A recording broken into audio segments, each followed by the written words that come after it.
Hey, it's Fat Puppy here, and I'm just going to do a short video on some of the tombstones I've cleaned.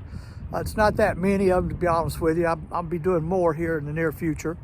And I might tell a little bit of story that I can remember from my research I've done, because I've did a story on this young lady named Selma Nash burn house.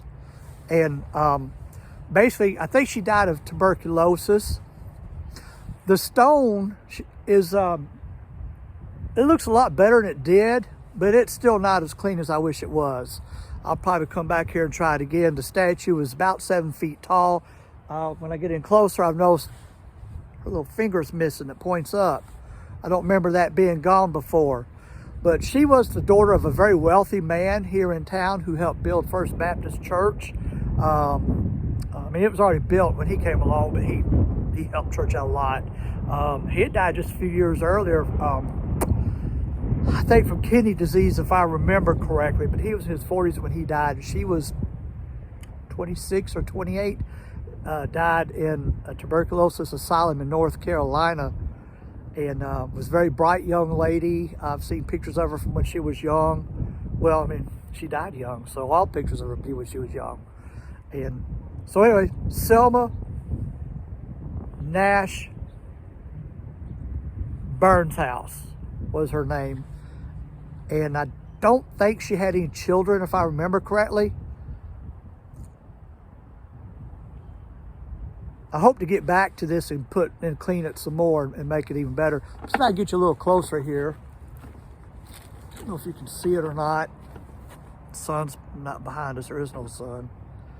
Kind of aim up there. I don't know if you can. This might be an exercise of futility. Her finger's gone. I'm gonna look around, see if it's here. Anyway, there's more to see. I found a statue that I could compare to the one I cleaned earlier. This is the clean one. Granted, it's not as clean as I would like to see it, but it is the clean one. And now I'm gonna go show you one that's just like it, pretty much, and what it looked like before I cleaned it. So hold on. No, I looked around, there's no finger here. I don't know where it's at. This is the one that needs to be cleaned. Now, I've not done a story on this one. I have done a story on the China family, of which she is part of. This one died in 1900. Looks like at the age of 24. So that might be something interesting to follow up on. But see how it's just dirty. It's dirty. It's the years of pollution. It really wreaks havoc on these stones. But anyway, so that's kind of my progress report, I guess you could say. Don't these look nice? I didn't clean these. Sons of Confederate Veterans does a really good job of honoring their fallen from well over a century now. Man, it's been over 150 years now, I think about it. Been a long time. Anyway, they really take good care of those that they know about. They take good care of their grave sites to honor them. I didn't clean this one, but the next one I did. Now, this one is Caleb Hatfield. He died 1931. He was in his 80s when he died. Didn't die in the Civil War. This stone, I don't think the camera does it justice. This stone was filthy. I had to scrub it with a brush, rinse it, scrub it, rinse it. It took several times to get it clean. And the thing, when this stuff is crusted with the dirt and you start spraying it and you get it on you, it smells kind of like sewage or raw mud in an old pond or something. It stinks. Anyway, so I've made this as clean as I could, in which, again, the camera doesn't show it well, but it's a really clean stone. And his basic story, as far as I can remember, is that he was dirt poor. He died in an old Confederate veterans home, in which the only way you could be in an old Confederate veteran home was basically if you were destitute. His brother put him in there, and then he died in the old home. Caleb Hatfield, long gone but not forgotten. Miss Alice Poole. Now she was another stone that was very, very filthy, and when I was scrubbing it, it just stunk, all the stuff that was on there. This is a very small stone. I am just about down on the ground to bring this to you. Look how small this is. That's my hand. And all it says is Miss Alice Poole. So I had to do some digging on this one. Basically, she was a wealthy young lady, went to Johns Hopkins Hospital, was not university at the time, to have surgery that she died from.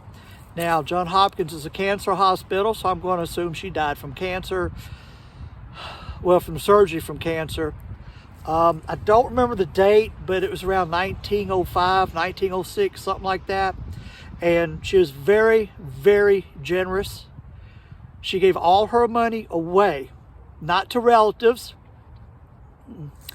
She gave it to a church for a future building a church. They were a congregation, but they were without a building. The Catholic Church, as a matter of fact, St. Anne's Catholic Church. She gave several $1,000s to that.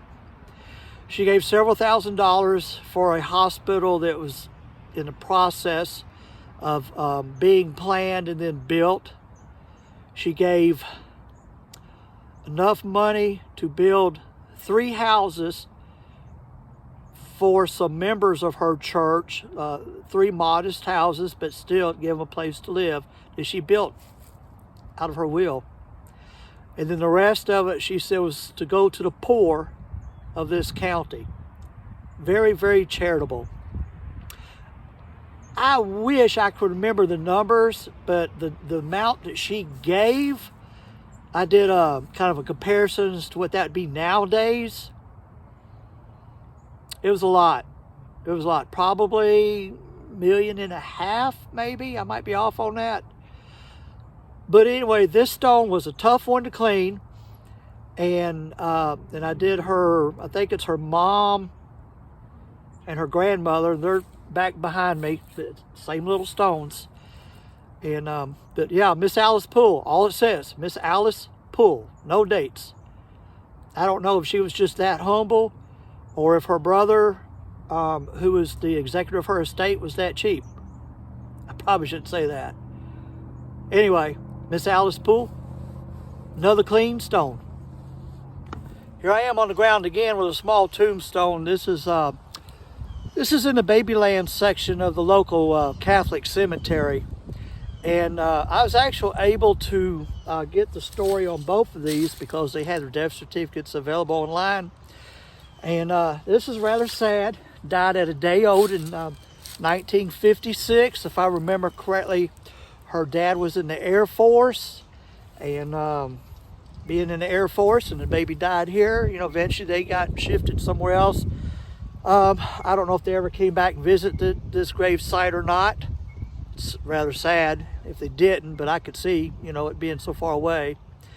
Died from a birth defect, basically. I don't remember the details. I do remember it's kind of gory. But anyway, Maureen Teresa McGranahan. I mean, that ain't a Scottish name. I don't know what it is. But yeah, she October 25th to October 26th, 1956. This was another one of those stones that was just real stinky to clean. It was just covered in dark moss or whatever. And so this one was tough. And then the one behind me, let me see if I can move over here without having to just cut the camera off and start over. This one here, again, died from a birth defect. I don't remember the details like that one over there. Teresa Castile, in December 19th, 1956. Again, it's not as white as the other one, but it's not dirty. I guess it's just the natural color of the stone. I'm going to be doing more of these kind of videos where I'm cleaning them up and kind of telling the story. I'm really looking forward to getting back into that. I just feel like it's great to honor the dead that way. Those that are going on, you know, before us, whether they be babies or whether they be soldiers, you know, whatever, with interesting stories or boring stories. You know, these are all people that lived before that someone loved. You know, it's a cemetery. This is a place of celebration and shedding of tears. So yeah, I'll be doing more of these cleaning videos also. And don't forget to subscribe. Don't forget to give it a thumbs